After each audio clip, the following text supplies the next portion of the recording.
அல்லாஹ்விடத்தில் கடுங்கோபத்தை ஏற்படுத்தக்கூடிய, இன்னும் சொல்வதாக இருந்தால் அல்லாஹுடைய சாபத்தை பெற்றுத்தரக்கூடிய ஒரு காரியம் இருக்கிறது. இந்த காரியத்தில் நாம் பொடுபோக்காக இருந்தோம் என்று சொன்னால் சொர்க்கத்தில் நுழையவே முடியாது என்று சொல்லப்படக்கூடிய அளவிற்கு அல்லாஹுடைய தூதர் நமக்கு எச்சரித்திருக்கிறார்கள். அதாவது இந்த பாவத்தை செய்தால் நரகத்திற்கு சென்று விடுவாய் என்பது ஒரு ரகம்.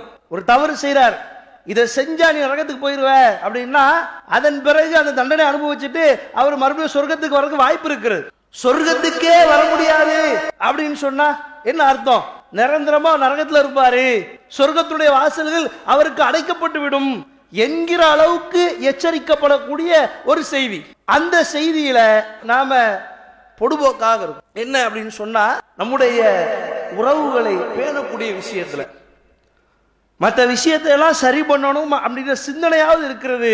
உறவுகளை பேணக்கூடிய விஷயத்தில் உறவே வேணாம்பா, உறவுக்காரன்ட்ட போன் பண்ண வேணாம், அவன் வீட்டுக்கு போக வேணாம், அவன் என் வீட்டுக்கு வர வேணாம், எந்த பிரச்சனை எனக்கு வேணாம் என்று சொல்லி உறவுகளை துண்டித்து வாழக்கூடிய ஒரு சமுதாயத்தில் இன்றைக்கு நாமும் ஒரு அங்கமாக மாறிவிட்டோம் என்று சொல்லுவதற்கு ஒரு முஸ்லிமாக அச்சப்பட்டு வேதனைப்பட வேண்டிய சூழலில் இன்றைக்கு நாம் இருந்து கொண்டிருக்கிறோம். அல்லாஹ் ரப்புல் ஆலமீன் இது குறித்து தன்னுடைய திருமறையில சொல்லி காட்டுகிறான். ஃபஹல் அஸைதும் இதவல்லைதும் அதுஃப்ஸிது ஃபில் அர்லி வதுகத்திஉ அர்ஹாமக்கும்.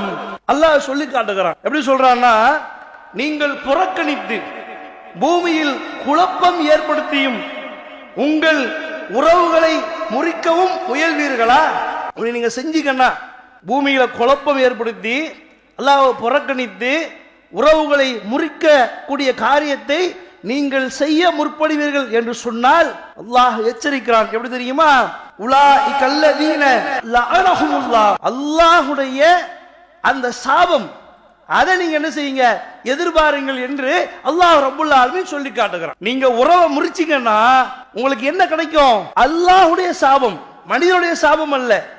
நம்முடைய தாயோ தந்தையோ நம்முடைய பிள்ளைகளோ ஒரு கோவப்பட்டு பேசுவாங்களே, அப்படிப்பட்ட அவன் பேசிட்டு கொஞ்ச நேரம் கழிச்சு தெரியாம கோவப்பட்டுன்னு சொல்லுவாங்களே, அப்படிப்பட்ட விஷயம் அல்ல. இது அல்லாஹ்வுடைய சாபத்தை பெற்று தரும். யோசிச்சு பாருங்களேன்.